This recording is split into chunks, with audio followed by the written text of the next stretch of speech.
how you came back to Brookings.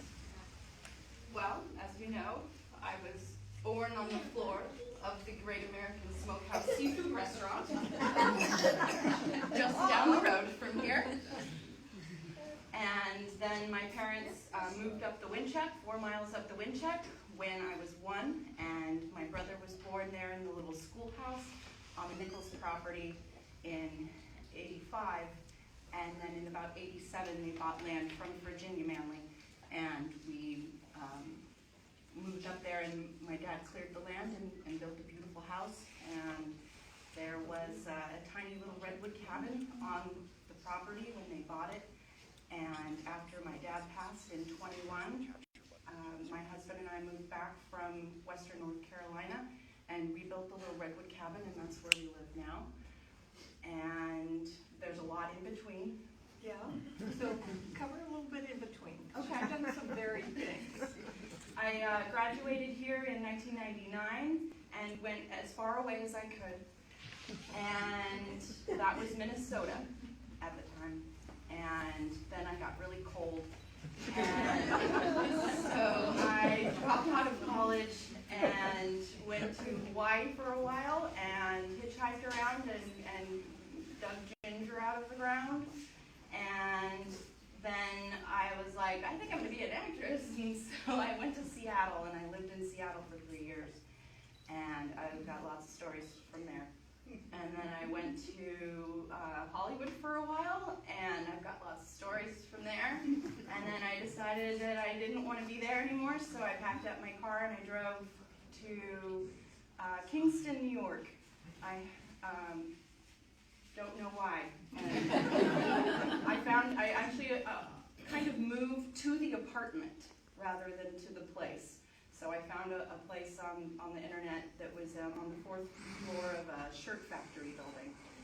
And I moved there in the dead of winter at the end of 2010, 11, and by myself. And I lived in a 1,200 square foot single room on the top floor with encasement windows.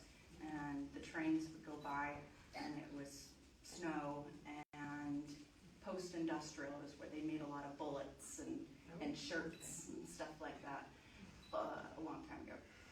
And I was there for a while, and then I was like, I kind of still like it around here, but maybe not right here, so I moved a little farther south to Poughkeepsie, and I was in Poughkeepsie for a little while.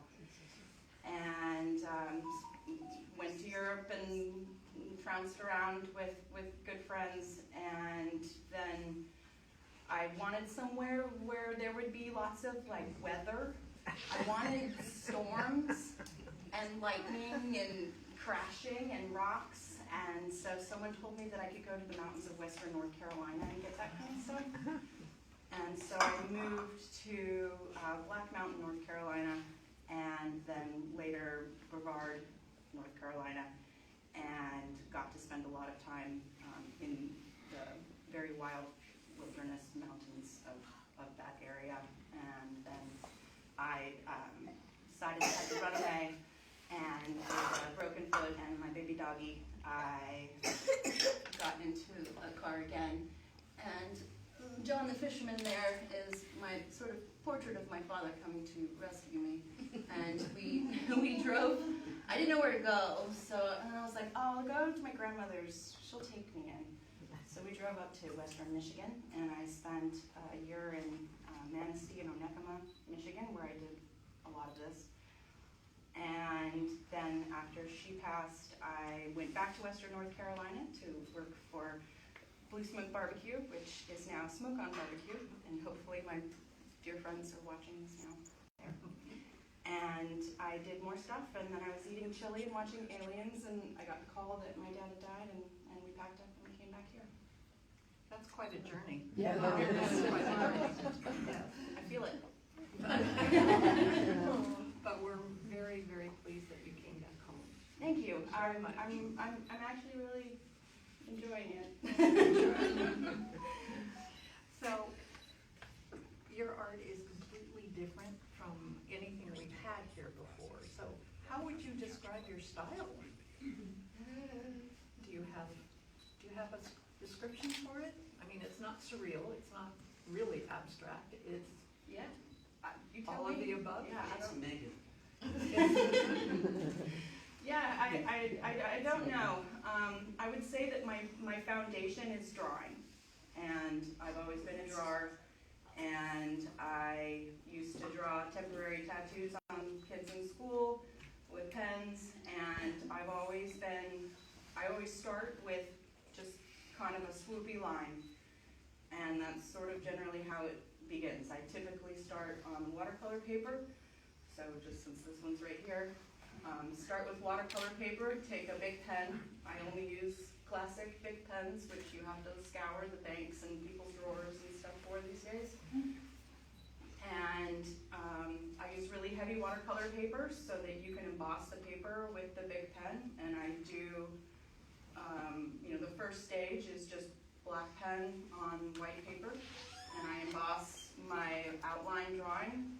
And then I start a base of colored pencils. So I'll start with a white Prismacolor softcore colored pencil, and I'll do kind of like a gesso on top of the watercolor paper. And then I'll start layering other colored pencils on top. And then I'll answer, no, I won't. You're not the host, you don't have to worry about it. I love hosting here, it's my favorite thing. And then I'll just start layering colored pencil on, and then I usually go back and forth between what I call my workhorse colored pencils, which are the Tuscan red, which you can see in the robins there, indigo blue, which you can see there, the white, and artichoke.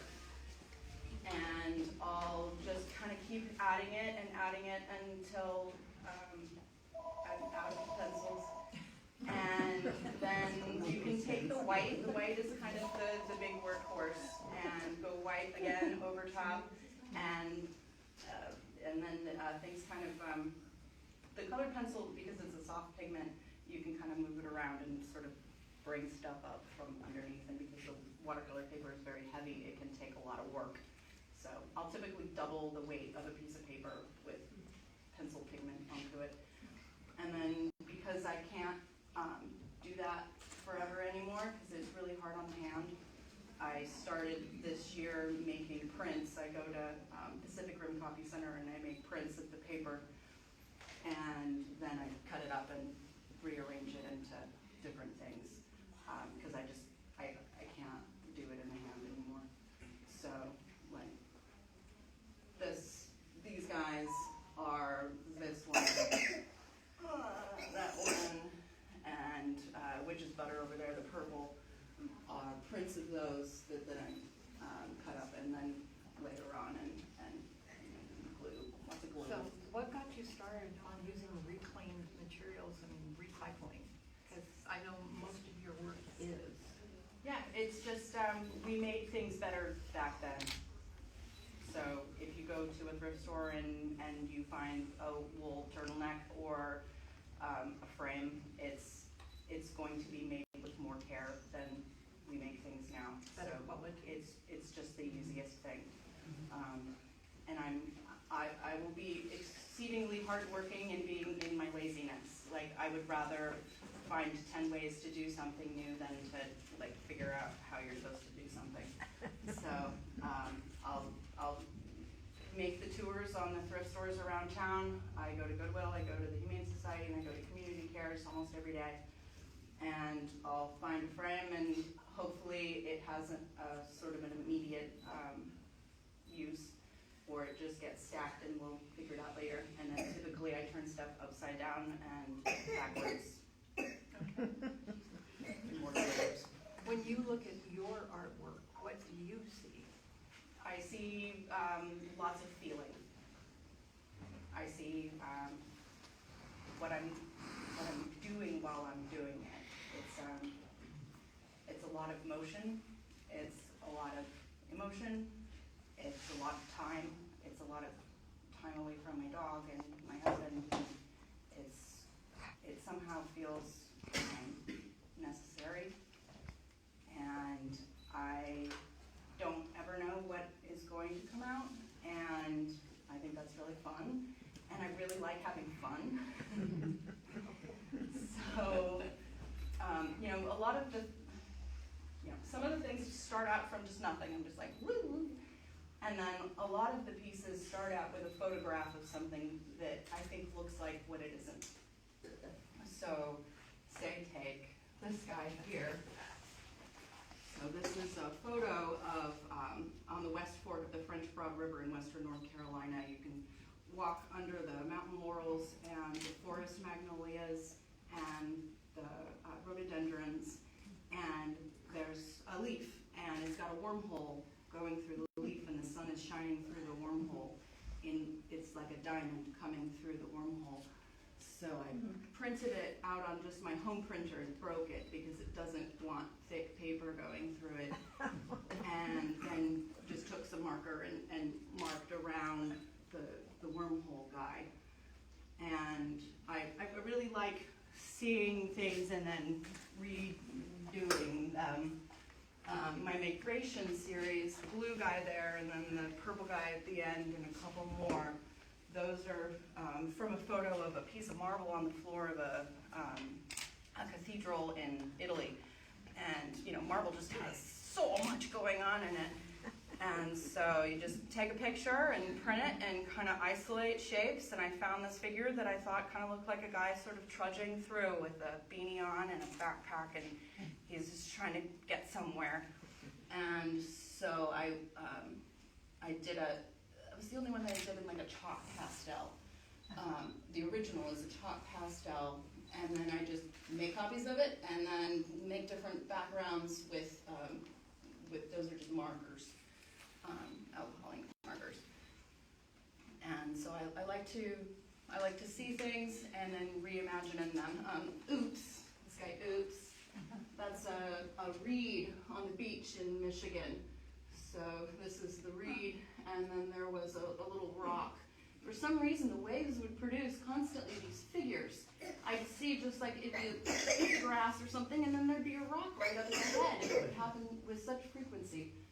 And so it looked to me like this reed guy was looking down at a guy that was bleeding out down there, and kind of looked to me like he had a knife in his hand. And I was like, okay, so I printed. This was actually on just like some linen paper that I printed on the home printer, and then just did some light pencil work around it to sort of bring out the story on that. So some of them are based on photographs of actual things turned into other things.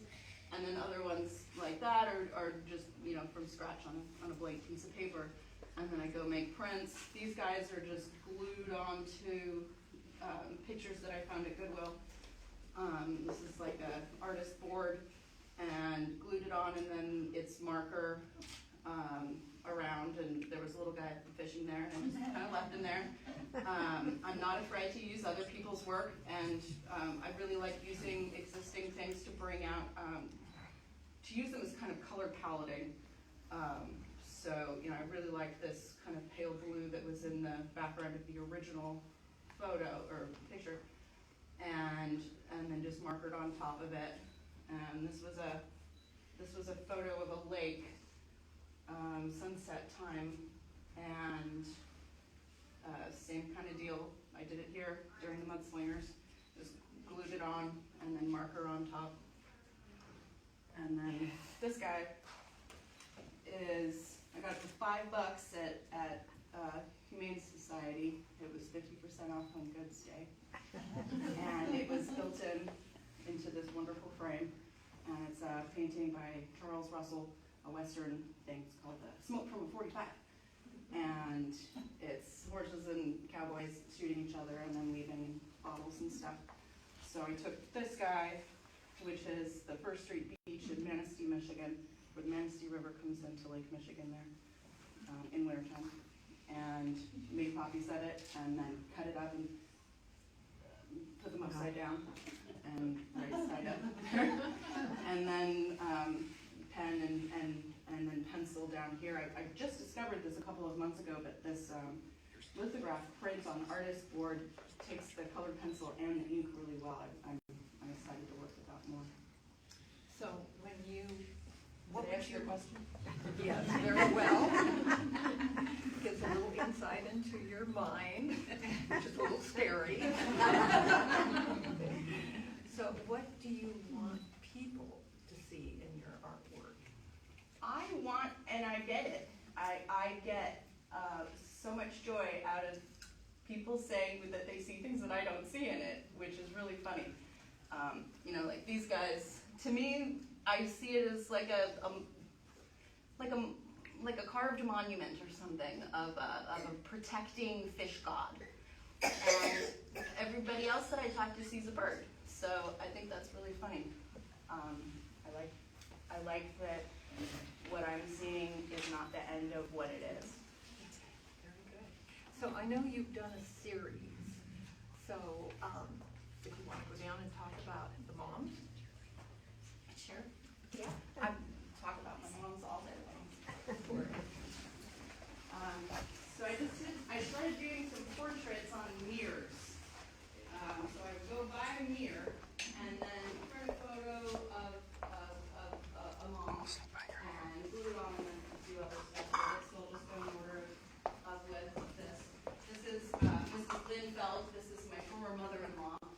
And she's glued onto the mirror, and then there's leaves that got accidentally painted by the road crew, and were painted with white line paint by the road crew, and glued those on. And I saw her as being a sort of fighting queen woman who will, you know, fight for her family and for justice, and she's just fabulous. This is my grandmother. She's no longer with us. And the frame came from Community Cares, and it was a print of some ugly flowers. And I took the glass off and then glued a pen drawing face on with Gorilla Glue, which is highly acidic. And that's what gave me my greens there. Glued the face on and then flipped it back underneath and did paint pen over top of it. And this here is my actual mother in the flesh. It's right there. This lovely lady and wearing this outfit right now. I did hers as her zodiac sign. This is Cancer. 1, 2, 3, 4, 5. And I thought that was funny because I always thought she was a Leo, and because her maiden name is Lion, and I'm a Leo, and our birthdays are very close to each other. Touch that. So I thought that was funny that I always thought she was a Leo, and she's really a Cancer. And to me, she's just this sort of star in it's almost too precious. I'm actually not done with it. I keep sneaking in here and making little marks. I feel like it's maybe too special to finish because I don't want to actually do a portrait of her because it might actually like kill her or something. These are my wonderful in-laws. This is John and Marilyn Nelson, and so this is the Nelson, and they just have a little mirror up there. And she is obsessed with family trees and lineage and our histories, and has given me just so much strength and pride. These are volcanoes. I took pictures of poplar leaves that were decomposing on the ground. So there's a stem that goes through it there, and the decomposition kind of sprouts out like that from the stem. And the negative space under the bottom of the leaf that kind of looked like maple leaves. And the negative space there made this sort of swoop that looked to me like a volcano that was shooting out. And so I've got a ton of them. So I just printed them on the paper and then worked on top of them and tried to give the personalities to volcanoes.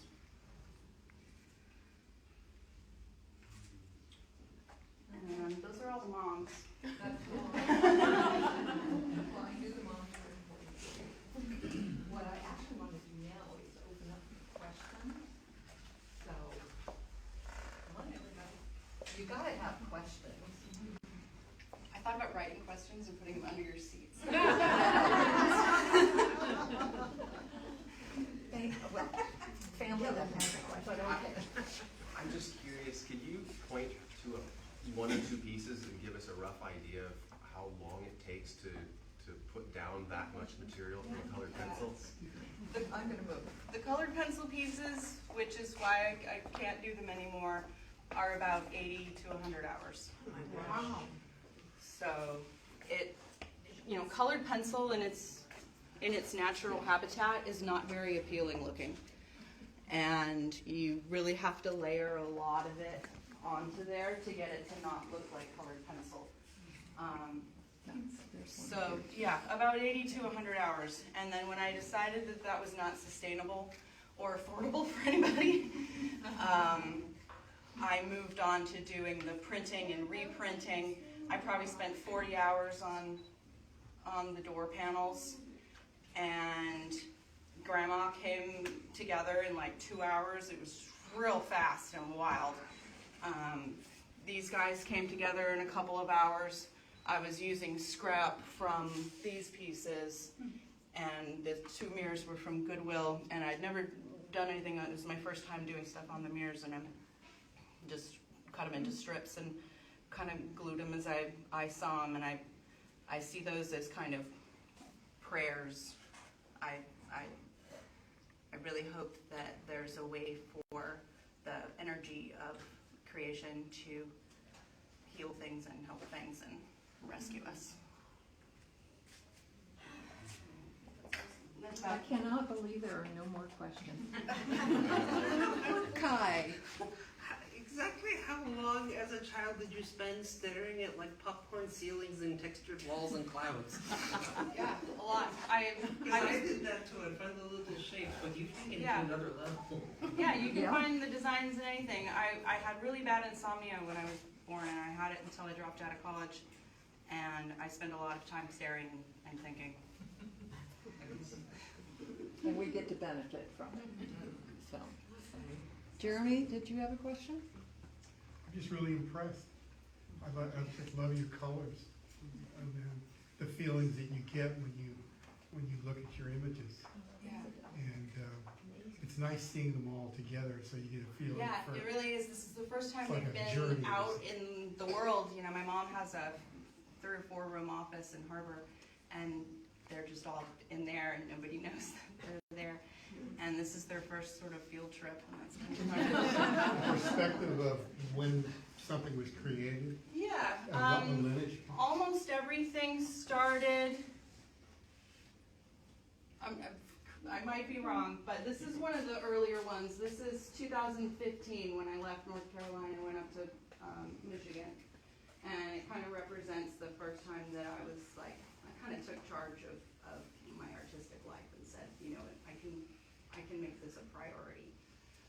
So that's 2015, before, you know, things really got weird around here. And then on top, all of the prints that I repurposed from what I call the mother drawings. So that's the mother of that. That's the mother of that. All of this stuff last month. And the month before that. Marty? So I have a question.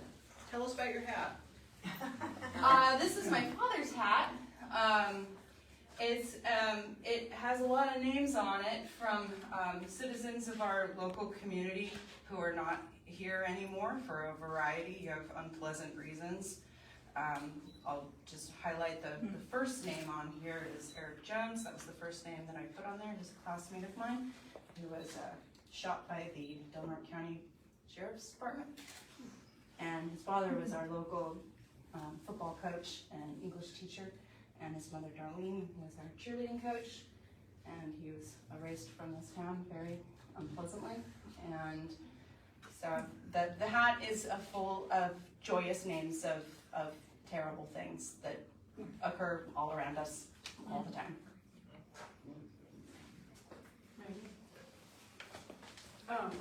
Have you always been, like, to me you're a young person, but have you always had an artistic nature, always found yourself, even as a very young person, liking to create and draw and paint?